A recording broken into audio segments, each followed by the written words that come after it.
Hello, everybody.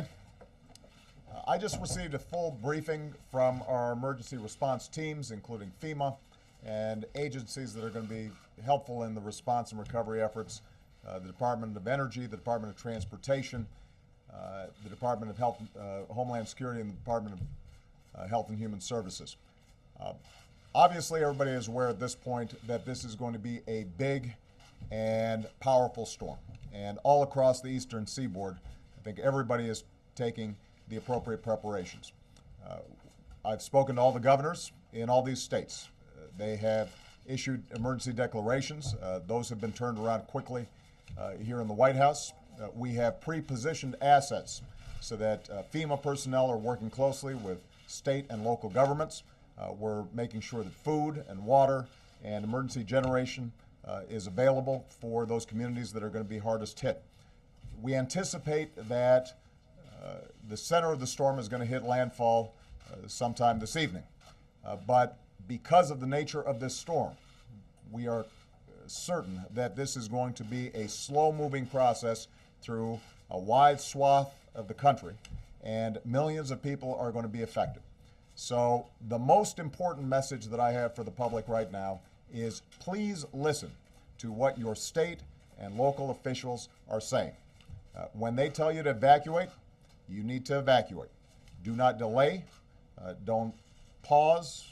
Don't question the instructions that are being given, because this is a serious storm and it could potentially have fatal consequences if people haven't acted quickly. The good news is that the governors and local officials, I think, have had a few days of preparation. There's been extraordinarily close coordination between state, federal, and local governments. And so we're confident that the assets are pre-positioned for an effective response in the aftermath of the storm. But keep in mind that for folks who are not following instructions, if you are not evacuating when you've been asked to evacuate, you're putting first responders at danger. We're going to have search and rescue teams in and around multiple states all at the same time. And although we've got Coast Guard and the Department of Defense all positioned, if the public's not following instructions, that makes it more dangerous for people, and it means that we could have fatalities that could have been avoided.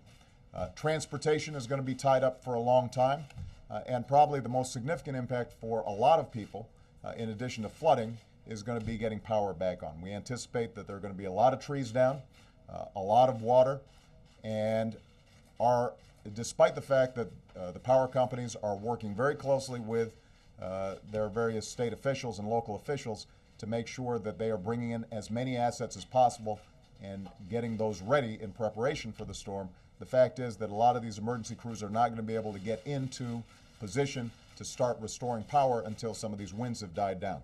And because of the nature of this storm, that may take several days. So the public should anticipate that there's going to be a lot of power outages, and it may take time for that power to get back on.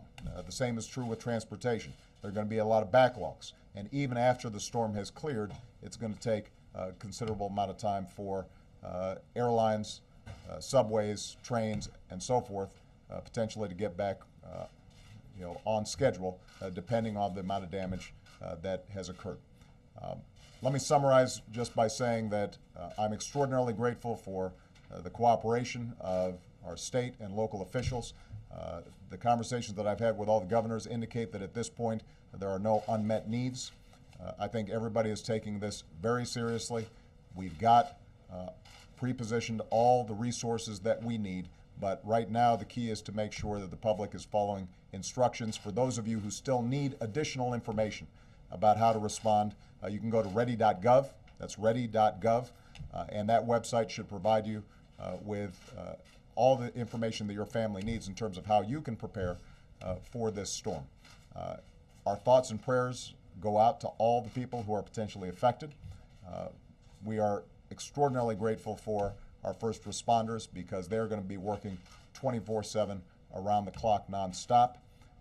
And I want to make sure that our thoughts and prayers go out to all those who may end up dealing with a very difficult situation over the next several days. Last point I'll make, though, this is going to be a big storm. It's going to be a difficult storm. The great thing about America is when we go through tough times like this, we all pull together.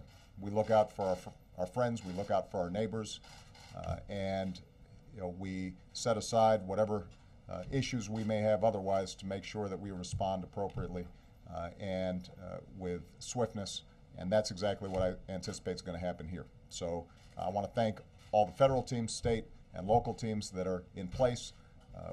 I'm confident that we're ready, but I think the public needs to prepare for the fact that this is going to take a long time for us to clean up.